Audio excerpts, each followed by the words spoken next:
അങ്ങനെയൊന്നുമില്ല, ഏത് സ്ഥലമാണെങ്കിൽ. പക്ഷെ കേരളത്തിൽ ബീഫും പൊറാട്ടയും ഇവിടുത്തെ ദേശീയ ഭക്ഷണമാണ്.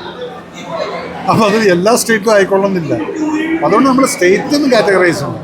ഒരു സ്ഥലത്തുള്ളത് ഇപ്പം നാഗാലാൻഡിൽ പോയി കഴിഞ്ഞാൽ പട്ടികൾ തിന്നുന്നുണ്ട് ഇല്ലേ, ഇവിടെ കഴിക്കുമോ? So why are we talking anything about this thing? അതിനകത്ത് എന്താ പൊളിറ്റിക്സ്? നത്തിങ്. അത് ഓരോ സ്റ്റേറ്റിൻ്റെ മാനേഴ്സ് ആയിരിക്കും. അപ്പോൾ അങ്ങനെ കഴിക്കുന്നുണ്ടെങ്കിൽ അതാണ്.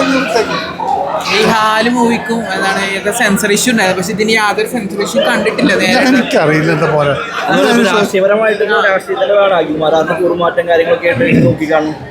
ഞാൻ അതിലൊരു കമൻറ്റും പറയില്ല. കാരണം വെച്ചാൽ അത് അഖിലിൻ്റെ ഇഷ്ടം അല്ലേ. നമുക്കൊക്കെ ഒരു രാഷ്ട്രീയ ചിന്താഗതി ഉണ്ടെങ്കിൽ ആ ചിന്താഗതിയിലല്ല പോവുക.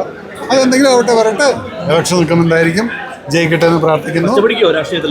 എനിക്ക് നമുക്ക് പറയാൻ പറ്റില്ലല്ലോ. അത് നിങ്ങൾ നിൽക്കുന്ന സ്റ്റാൻഡ് അനുസരിച്ചിരിക്കും, ചൊടിക്കില്ല.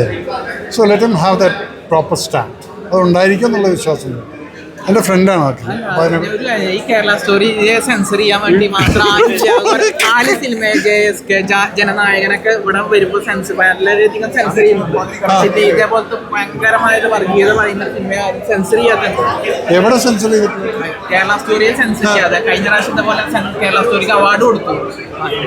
കേരള സ്റ്റോറിക്ക് ആര് അവാർഡ് കൊടുത്തിട്ടുണ്ട്? സെൻട്രൽ അവാർഡ് കൊടുത്തിട്ടുണ്ട്. അതുപോലെ എത്ര സിനിമകൾ നിങ്ങളിവിടെ ആൾക്കാർക്ക് അവാർഡ് കൊടുക്കുന്നുണ്ട്? അതൊക്കെ ഒരു പൊളിറ്റിക്കൽ മൈലേജ് ഒന്നും എന്നോട് ചോദിക്കരുത്. പൊളിറ്റിക്സ്